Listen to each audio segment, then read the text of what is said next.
कोतवाल घाशीराम कोतवाल आलं होतं तेव्हा तुम्ही वयाने लहान होतात खूप. त्याच्यावर अनेक वादळं उठली, रिॲक्शन्स उठल्या.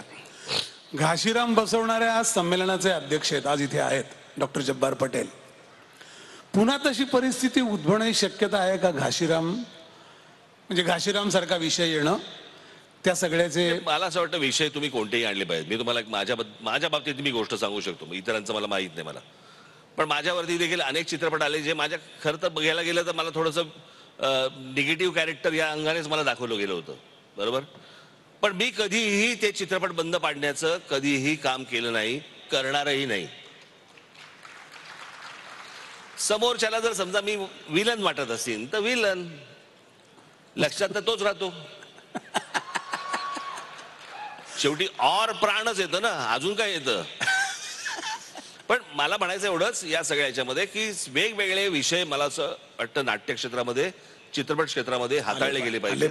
मोठे विषय हाताळले गेले पाहिजेत. जर मोठे विषय हाताळाल, काय ते कोंबडा आधी का अंड आधी याला काही उत्तर नाहीये. पण मला असं वाटतं की जर समजा चित्रपट क्षेत्राचं बघितलं तर आमचं बजेट आहे 2 कोटी, मग 2 कोटीच्या लायकीचीच कथा येते आणि मग ती थिएटरला चालत नाही आणि मग चित्रपट पडतो, मग आमचं बजेट वाढत नाही. असं करून नाही चालणार. मला असं वाटतं मोठी उडी घेणं गरजेचं आहे सर्वांनीच, नाट्य क्षेत्रामध्ये देखील आणि चित्रपट क्षेत्रामध्ये देखील. सेन्सॉरशिप असली पाहिजे का नाटकाला? म्हणजे देशातलं एकमेव राज्य आहे सांगतो माहिती म्हणून जिथे सेन्सॉरशिप आहे. देशात कुठल्याही राज्यात सेन्सॉरशिप नाही, कुठल्याही नाही.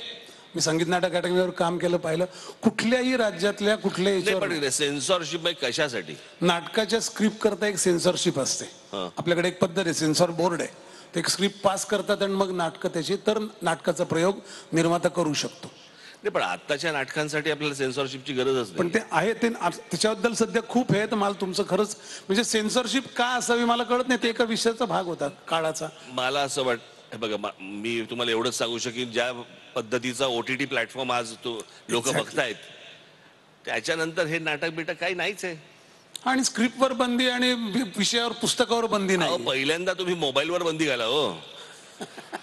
त्याच्यावर जे काय चालू असतं ना त्याला सेन्सॉर बिन्सॉर काहीच नाही, आईबापच नाही त्याला. झालंच तर त्याच्यामुळे पॉप्युलेशन कमी होईल, बाकी काही नाही.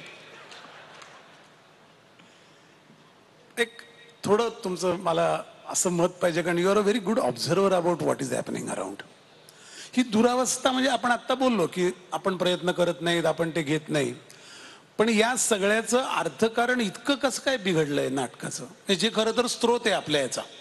नाही, माझ्याकडे याचं उत्तर नाही, कारण त्यातले तज्ञच तुम्हाला उत्तर देऊ शकतील. मी तुम्हाला सांगतो, त्याच्यात मला तशी गती नाही, मला त्यातली गती नाही. आपण नाही, जिथे गती नाही तिथे जाऊ नये.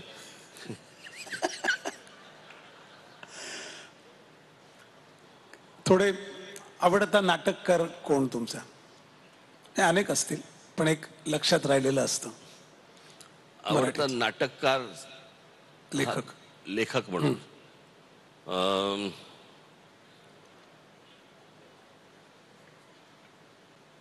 वसंत कानेटकर आहेत,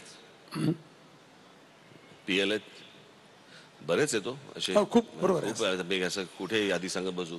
बरं, एकाचं नाव नाही घेतलं तर लोकांना वाटत जायला माहित नाही. सगळे मला एक म्हणजे I tend to ask this question. या सगळ्या गोष्टींकडे नाटकाच्या आपण 180 वगैरे सगळं बोलतो, याच्याकडे तुम्ही बघतात.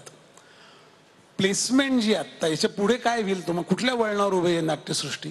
कुठे जाईल? हा, म्हणजे कुठे गेली पाहिजे आपण बोललो, पण आत्ता आपल्याकडे भांड्यात काय ते पाहिलं पाहिजे ना. आपण उगीच म्हणू की इकडे घेऊन जाऊ, तसं होणार नाही. ते कितपत पात्र आहे, जे काय पात्र आहे. मी तुम्हाला ते एवढंच सांगू शकेन, नाटक मोठं झालं पाहिजे. मोठं करणारे माझ्या समोर सगळे बसलेले आहेत, त्याच्यामुळे ते त्यातले तज्ज्ञ आहेत. आज जग फिरलेली माणसं आहेत ही सगळी. असं नाही की फक्त मुंबई महाराष्ट्रात फिरतायत.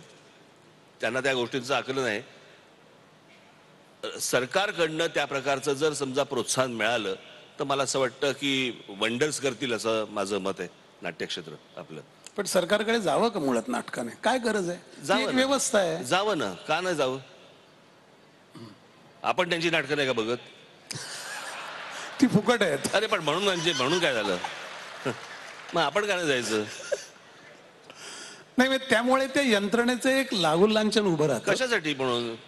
हे बघा, तो माणूस आत्ता बसलेला आहे तिथे, तो काय कायमस्वरूपी बसलेला नाहीये, आणि त्याच्यावरती आता लोकांनी त्याच्यावरती जबाबदारी टाकली आहे म्हणून तो बसलाय. ही लोकांची जबाबदारी आहे ना, पण हो. त्यांनी लोकांची जबाबदारी सांभाळणं गरजेचं आहे. या लोकांच्या गरजा आहेत, जनतेच्या गरजा आहेत, त्यांनी हाताळल्याच पाहिजेत. पण ते हाताळत नाही असं लक्षात आल्यावर ते प्रश्न असा आहे प्रयत्न की साखर कारखान्यांना पैसे जावेत का न जावेत हा एक वादाचा विषय, नंतर बोलू. पण तिकडे जर समजा 2-2, 5-5 हजार कोटी रुपये जात असतील तर 500 कोटी रुपये नाट्य संस्थेला यायला काय हरकत आहे? बरोबर. मला वाटतं आपण शेवटाकडे येऊ. एक फक्त अॅनॉलॉजी मला नेहमी वाटते तुमच्याबद्दल मांडायची, मांडतो. बुद्धिबळ असतं त्याच्यात सगळ्यात पॉवरफुल प्यादं असतं वजीर, जे राजकारण म्हटलं तर. पण बुद्धिबळ चालतो राजाच्या नावाने. राजाकडे पॉवर नसते, प्रतिष्ठा असते, आणि पॉवर प्रतिष्ठेला हरवू शकत नाही. पॉवर प्रतिष्ठेचे गुलाम असते. तुमच्यासारखा राजकीय नेता असणं हे आमच्या दृष्टीने प्रतिष्ठेचा विषय आहे ना, खरंच सांगतो. म्हणजे त्या प्याद्यांचे वजीर या उतरंडीत तुम्ही बसत नाहीत, हे खूप चांगलं आहे. कारण त्यामुळे तो खेळ चालू आहे, आणि तो खेळ सगळे एकाच डब्यात जातात. शेवटी राजा हरला की 2 प्रतिष्ठेचे राजा उरले तर कोणी कोणाला हरवत नाही. प्रतिष्ठा कोणाला हरवत नाही, प्रतिष्ठा दुसऱ्याला पराभूत करत नाही. तर अशा प्रतिष्ठित म्हणजे कलेच्या अर्थाने कलेचं कोंदण असलेल्या, कलेची जाणीव, त्याबद्दलचं मर्म समजणारा असा तुमच्यासारखा राजा नाट्यसृष्टीला खरोखर असला तर आनंद होईल, ही भावना व्यक्त करतो आणि थांबतो. धन्यवाद. धन्यवाद.